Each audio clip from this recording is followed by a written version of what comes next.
ഇന്ന് മുതൽ ഞങ്ങൾ ഞങ്ങളുടെ ഫോണുകളിൽ നിരോധിക്കപ്പെട്ട വേറെ ഗെയിം അപ്പൊ പറഞ്ഞു, ഫ്രീ ഫയർ പറഞ്ഞു, പബ്ജി പറഞ്ഞു, എന്തോ പറയാണ്ട് കേട്ടോ. മിനി മിൽട്ടി പിന്നെ അടുത്തേ എന്തോ പറഞ്ഞു തെറ്റിക്കോട്ടെ. Indian bike raise. വാ. പിന്നെ പിന്നെ പിന്നെ എവിടെ അടുത്തത്? ആൺകുട്ടികളാട്ടോ ഉഷാറ്, പക്ഷെ പെൺകുട്ടികൾ കലോത്സവത്തിന് മാത്രം ഉഷാറ്. മൊബൈലില് ഗെയിം കളിക്കണേലേ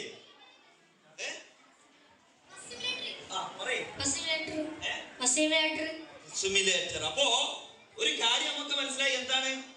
ഈ പേരിൽ വളരെ കുറച്ച് മാത്രമേ നമ്മൾ കേട്ടിട്ടുള്ളൂ, ബാക്കിയൊക്കെ നമ്മള് കേൾക്കാത്തതാണ് അല്ലെങ്കിൽ കേൾക്കാൻ പോണതാണ്. ഇനി ആദ്യം പറഞ്ഞു ഫ്രീ ഫയർ അല്ലേ? ഫ്രീ ഫയറിൽ എന്താ ഉള്ളത്?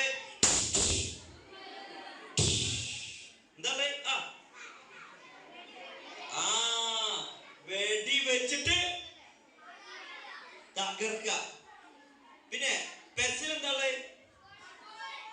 ഫുട്ബോൾ, അതായത് കളിച്ചിട്ട് മറ്റൊന്ന് തോൽപ്പിക്കുക. പിന്നെ അടുത്തത് ഏതാ പറഞ്ഞത്?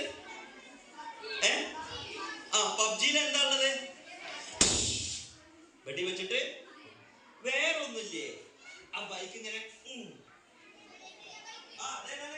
ഇന്ത്യൻ ബൈക്ക് പറയണ്ട. ഇന്ത്യൻ ബൈക്ക് അതിലെന്താണത്? അതിലെന്താണത്? വണ്ടി ഓടിച്ചിട്ട് മറ്റൊന്ന് തോൽപ്പിക്കുക അല്ലെ? അപ്പൊ ഒരു കാര്യം എന്റെ പ്രിയപ്പെട്ട മാതാക്കളെ, നമ്മുടെ ഇവരെ പിതാക്കന്മാർ ഉപ്പമാരൊക്കെ ഗൾഫിലായിരിക്കും. അപ്പൊ നിങ്ങളാണ് കുടുംബത്തിന്റെ അത്താണികള്. നിങ്ങളിലാണ് ഇവരുടെ ഭാവി നിക്ഷിപ്തമായിട്ടുള്ളത്. ഒരു കാര്യങ്ങൾ ഓർമ്മപ്പെടുത്താൻ ആഗ്രഹിക്കുകയാണ്. ഈ ഏതാ പറഞ്ഞത് ഗെയിം? ആദ്യം പറഞ്ഞ ഫ്രീ ഫയർ ആയിക്കോട്ടെ, പബ്ജി ആയിക്കോട്ടെ, ഇതൊക്കെ നമ്മുടെ ഇവിടെ നിരോധിക്കപ്പെട്ടിട്ടുള്ള ഗെയിമുകളാണെന്ന് ആദ്യമായിട്ട് ഉണർത്തട്ടെ. ഇനി ഇത് ആരുടെ മൊബൈലിലാണോ ഡൗൺലോഡ് ചെയ്തത്, പോലീസിന് എന്ത് കിട്ടും? നിങ്ങൾ എന്തൊക്കെ ഡൗൺലോഡ് ചെയ്താലും, നിങ്ങൾ എന്തൊക്കെ ഫോണിൽ കണ്ടാലും, ഇതൊക്കെ വേറൊരു സെർവറില് എന്തുണ്ട്?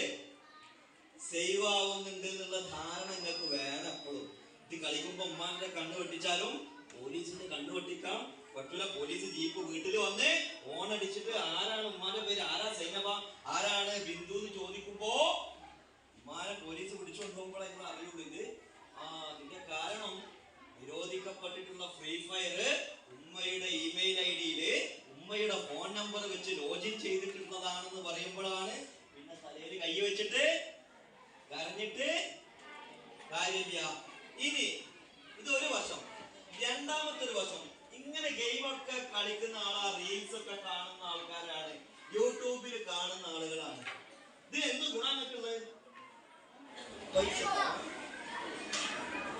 അറിയില്ല. എന്താ അറിയാ? ഇങ്ങനെ വെറുതെ ഇങ്ങനെ ഇരിക്കുന്നത് പഴയ തള്ള, നമ്മളെ എനർജി ആയിട്ടിരിക്കും. നല്ലൊരു ക്ലാസ് അല്ലെ, ചൂടൊക്കെ ഒരു ആവേശമായിട്ട് മാറണമെന്നുള്ളത്. Okay, ready? ക്യാൻസർ വരട്ടെ. എന്താ ഞാൻ ചോദിച്ച ചോദ്യം? എന്താ? ഫോണ് കണ്ട് ഒരു ഗെയിം കണ്ട് എന്ത് ഗുണം നിങ്ങൾക്കുള്ളത്? മനസ്സിന് വല്ലാത്ത സുഖം ഉണ്ടാവുന്ന പറഞ്ഞത്.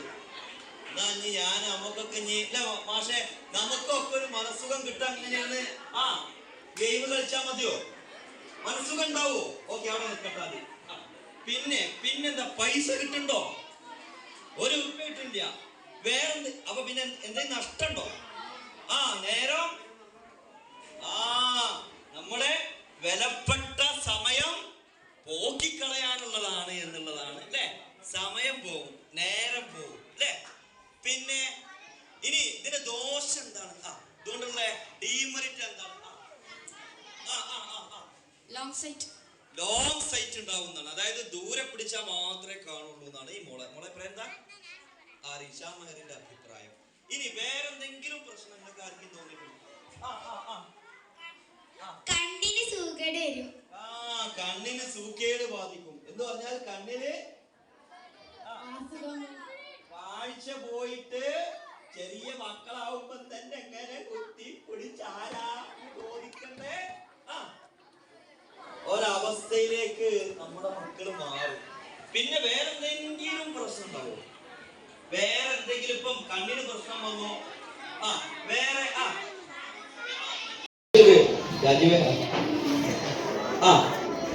എടുക്കല്ലേ? ഇന്ന് മുതൽ ഞങ്ങൾ ഞങ്ങളുടെ ഫോണുകളിൽ നിരോധിക്കപ്പെട്ട ഒരു ഗെയിമുകളും അപ്ലോഡ് ചെയ്യുകയോ ഡൗൺലോഡ് ചെയ്യുകയോ അത് കാണുകയോ ചെയ്യുകയില്ല. ഇത് സത്യം സത്യം സത്യം. ഇതാണ്. അപ്പൊ ഇന്ന് ചെന്നിട്ട് ആദ്യത്തെ പ്രവൃത്തി എന്താ? ആദ്യത്തെ പണി എന്താന്ന് ചെന്നിട്ട് ആദ്യം പോയിട്ട് ഇൻസ്റ്റാൾ ചെയ്ത് ഗെയിമുകളൊക്കെ ഡിലീറ്റ് ആക്കണം. ഓക്കെ അല്ലേ? എന്ന് ടീച്ചേഴ്സ് പിന്നെ അതൊന്ന് നോക്കണം. ജസ്റ്റ് ഇവരുണ്ടോ, ഇവർ പറഞ്ഞ സത്യമാണെന്ന് നമുക്ക് അറിയണ്ടേ അല്ലെ?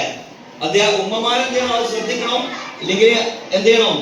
ടീച്ചേഴ്സിന്റെ അടുത്ത് റിപ്പോർട്ട് ചെയ്യണം. ഇല്ലെങ്കിൽ ഞാൻ വരും അങ്ങോട്ട്. ആരെങ്കിലും അൺഇൻസ്റ്റാൾ ചെയ്തില്ലെങ്കിൽ ഞങ്ങൾ വരണം. ഓക്കെ? ഇനി അപ്പോ